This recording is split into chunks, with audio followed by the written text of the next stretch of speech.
তৃণমূলের শ্রমিক সংগঠন আইএনটিটিইউসির বিরুদ্ধে দুর্গাপুরে তোলাবাজির অভিযোগ উঠেছে বিভিন্ন সময়। মুখ্যমন্ত্রী দুর্গাপুরে এসে প্রশাসনিক বৈঠকে এ বিষয়ে শ্রমিক নেতৃত্বকে সতর্ক করে গিয়েছেন।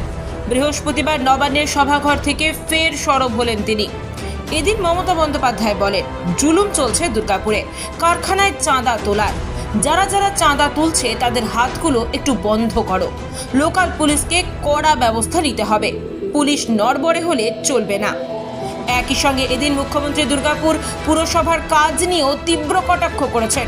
তিনি বলেন, দুর্গাপুরে 6 জন আছে, সবাই অপদার্থ, একজন ছাড়া। বদলে নতুনদের নিতে হবে। ভালো লোক খোঁজো। পুলিশকে বলো ক্রস চেক করে নিতে। পুলিশ অনেক সময় নেতাদের কথায় উল্টোপাল্টা ক্রস চেক করে তথ্য দেয়।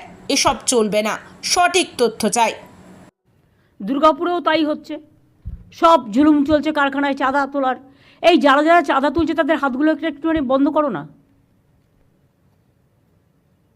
লোকাল পুলিশকে বলো টু বি স্ট্রং। পুলিশ কেন উইক হবে?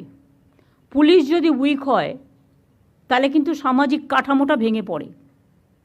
পুলিশকে স্ট্রং হতে হবে। আর পুলিশকে দেখতে হবে কে কোন পার্টি দেখার দরকার নেই, যে হবে তার বিরুদ্ধে টেক অ্যাকশন। যে যে জায়গায় কাউন্সিলর নেই কিছু একটা বন্দোবস্ত করতে হবে। ইন্টার্নশিপ দিয়ে দাও। ওটা তো কলকাতা, ওটা তো হাওড়ার জন্য বলা হয়েছে, কিন্তু অন্যান্য জেলাও তো আছে। দুর্গাপুরে 6 জন আছে, 6 জনই অপদার্থ, একজন ছাড়া। নতুন করে চেঞ্জ করতে হবে। ভালো লোক খোঁজো। পুলিশকেও বলো ক্রস চেক করে দিতে, কিন্তু পুলিশও অনেক সময় উল্টোপাল্টা ক্রস চেক করে দেয় নেতাদের কথায়। এদিন মুখ্যমন্ত্রী একই সঙ্গে আইএনটিটিইউসির তোলাবাজি ও পুরসভার প্রশাসক মণ্ডলীর বিরুদ্ধে কড়া বার্তা দেওয়ায় সরব হয়েছে বিজেপি। দলের বর্ধমান দুর্গাপুর সাংগঠনিক জেলা সহ সভাপতি চন্দ্রশেখর বন্দ্যোপাধ্যায় বলেন, মাননীয় মুখ্যমন্ত্রী আজকে নবান্নের সভাঘর থেকে বলেছেন যে দুর্গাপুরে কারখানায় কারখানায় চাঁদা তোলা হয়।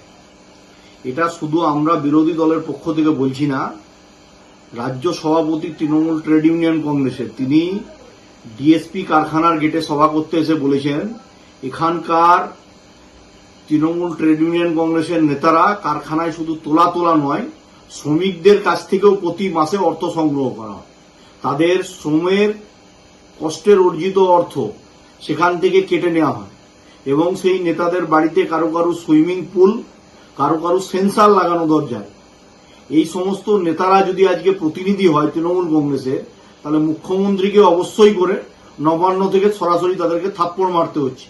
তার সাথে বলেছেন যে দুর্গাপুর নগর নিগমের প্রশাসক মণ্ডলীর 5 সদস্য অপদার্থ। তা আমরা এটা তো বলেছি 44,000 স্কয়ার কিলোমিটার এলাকা, 5/9/2022 পৌরসভা এই কর্পোরেশনের মেয়াদ শেষ হয়ে গেছে এবং সেখানে নির্বাচন না করে মানুষকে নাগরিক পরিষেবা থেকে ব্যাহত করছেন। যারা মানুষের ভোটে জিতে আসেননি তাদের নাগরিক পরিষেবা দেওয়ার ক্ষেত্রে দায়বদ্ধতা নেই। এরা ভোট লুট করে ক্ষমতায় এসেছিল, তাই এদের নাগরিক পরিষেবা দেওয়া এদের আশু কর্তব্য নয়। এরা মানুষকে নাগরিক পরিষেবা থেকে বিরত করেছে।